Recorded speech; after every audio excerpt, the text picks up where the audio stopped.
सरोजिनी नायडू और पद्मा नायडू। पद्मा नायडू जो थी वो सरोजिनी नायडू की क्या थी, बेटी थी।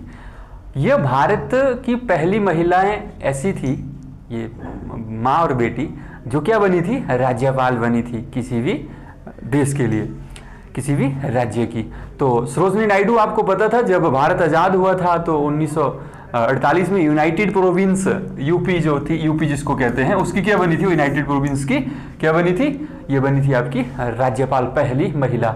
और इनको ही पहली महिला राज्यपाल होने का जो था वो गौरव प्राप्त हुआ था भारत में, सरोजिनी नायडू को। ठीक है, वेस्ट बंगाल में जो थी इनकी बेटी जो थी, इनकी बेटी पांचवी, वेस्ट बंगाल की पांचवी राज्यपाल और वेस्ट बंगाल की पहली महिला राज्यपाल, मतलब ये दोनों बेटी और माँ जो थी ये राज्यपाल बनी थी। ठीक है, भारत की कोकिला सरोजिनी नायडू को कहा जाता था। महात्मा गांधी ने ये उनके उपाधि दी थी। ये क्यों उपाधि दी थी, क्योंकि ये क्या लिखती थी, पोइट थी, कवित्री थी ये सरोजिनी नायडू। ठीक है, हैदराबाद से आते थे ये। सरोजिनी नायडू कवित्री थी, और जब कवित्री ये क्या करते थे, ये पुस्तकें लिखते थे और पोइमें लिखते थे, किताबें लिखी इन्होंने काफ़ी। ठीक है, तो और ये अपनी कविताओं में भारत में अंग्रेजों को यहाँ से भगाने के लिए जो है वो हमेशा उनमें क्या रहता था, उनकी जो कविताएं थी उनमें उत्साह रहता था इस तरीके से।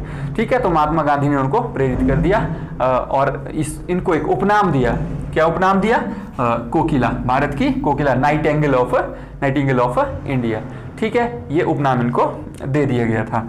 ठीक है, और होता क्या है, ये 1924 का बेलगांव अधिवेशन सबको पता है, भारतीय राष्ट्रीय कांग्रेस में महात्मा गांधी जी ने इसकी क्या थी, की थी, अध्यक्षता करी थी। 1925 तक जो है वो महात्मा गांधी ही रहते हैं। ठीक है, ये 23 दिसंबर की बात है, 23 दिसंबर 1925 ईस्वी में। अब ये जो अधिवेशन था ये कानपुर में होना तय हुआ था भारतीय राष्ट्रीय कांग्रेस का। ठीक है, तो इस अधिवेशन की जो अध्यक्षता थी वो भी महात्मा गांधी जी ने ही करनी थी, लेकिन महात्मा गांधी जी ने क्या किया, इस्तीफा दे दिया, अपने भारतीय राष्ट्रीय कांग्रेस जो अध्यक्ष पद से इस्तीफा दे दिया। ठीक है, और यहां पर किसको नॉमिनेट कर दिया, सरोजिनी नायडू को। ठीक है, क्यों किया सरोजिनी नायडू को नॉमिनेट, क्योंकि वो चाहते थे, सरोजिनी नायडू जो थी उन्होंने भारत में स्वतंत्रता से पहले ब्रिटिश राज के दौरान सरोजिनी नायडू ने भारत की महिलाओं को राजनीति में आने के लिए प्रेरित किया और ब्रिटिशों के रूल को किस तरह से बहिष्कार करना है, ठीक है, उनके रूल को कैसे नहीं मानना है, उस तरीके से भी क्या किया उन्होंने भारत में ये महत्वपूर्ण योगदान दिया था। ठीक है, तो सरोजिनी नायडू जो है कानपुर में भारतीय राष्ट्रीय कांग्रेस की अध्यक्षता करती हैं और ये भारत की पहली महिला बनती हैं जिन्होंने भारतीय राष्ट्रीय कांग्रेस का क्या किया था, अध्यक्षता करी थी, जो भारतीय महिला थी। इससे पहले तो आप देखे होंगे एनी बेसेंट थी। ठीक है, और नीलम, हाँ ठीक है, नलिनी सेनगुप्ता। ठीक है, नलिनी सेनगुप्ता, तीन ही महिलाएं थी भारतीय राष्ट्रीय कांग्रेस। यदि हम पढ़ेंगे तो आपको जो बड़े मंच पर अध्यक्ष पद पर दिखेंगी वो तीन ही महिलाएं दिखेंगी।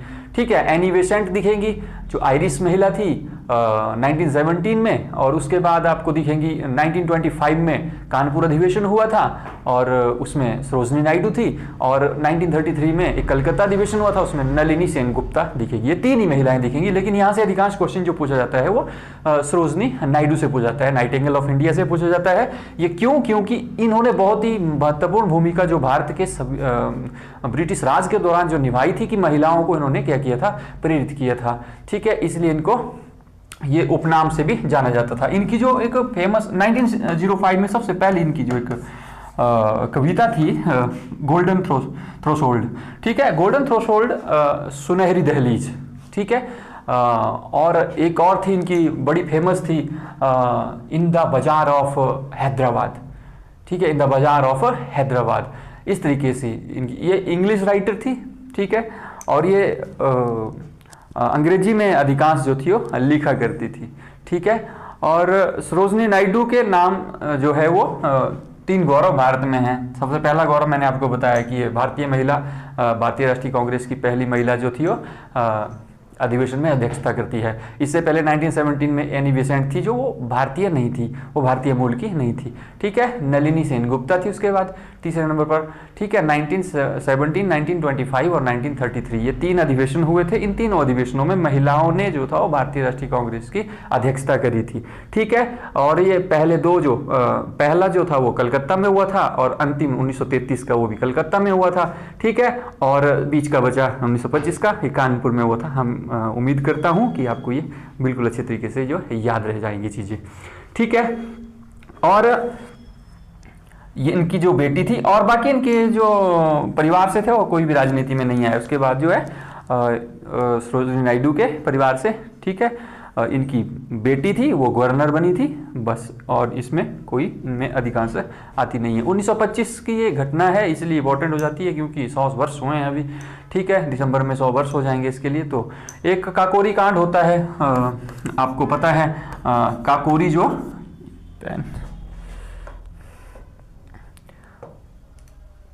जो कांड है।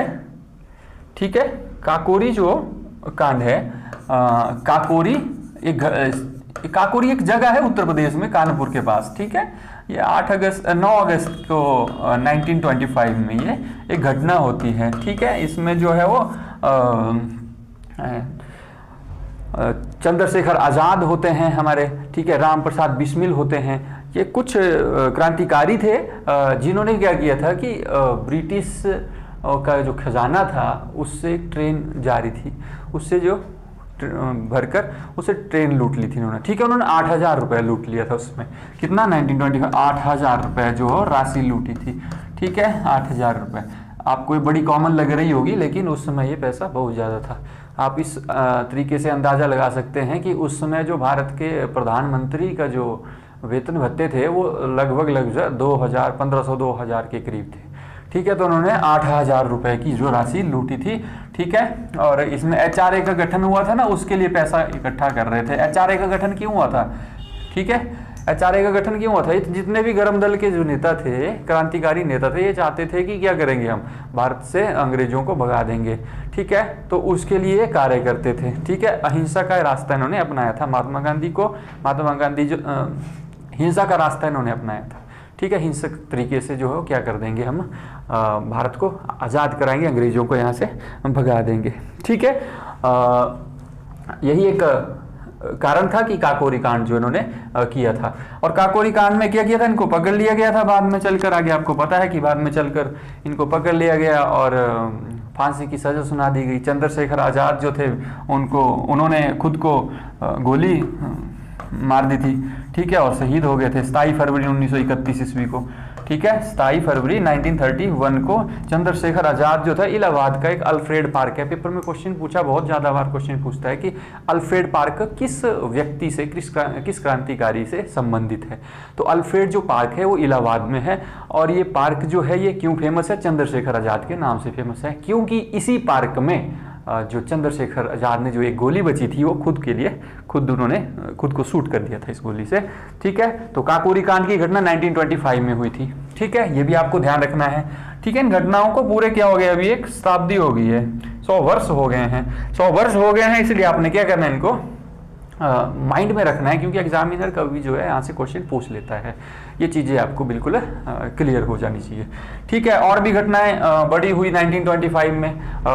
यदि उसमें देखेंगे, भारत में पहली जो इलेक्ट्रिक ट्रेन चली थी मुंबई में। ठीक है, इलेक्ट्रिक ट्रेन जो चली थी, वैसे तो भारत में रेलगाड़ी जो सबसे पहले चली थी 1853 में चली थी, 16 अप्रैल 1853 को मुंबई से ठाणे चली थी।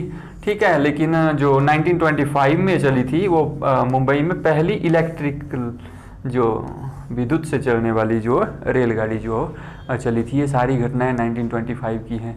ठीक है, 1925 में जो भी घटनाएं हुई हैं इस तरीके से, वो आपने खुद भी आप इनको स्मरण कर सकते हैं, याद रख सकते हैं चीज़ों को, किस तरीके से हम याद करेंगे।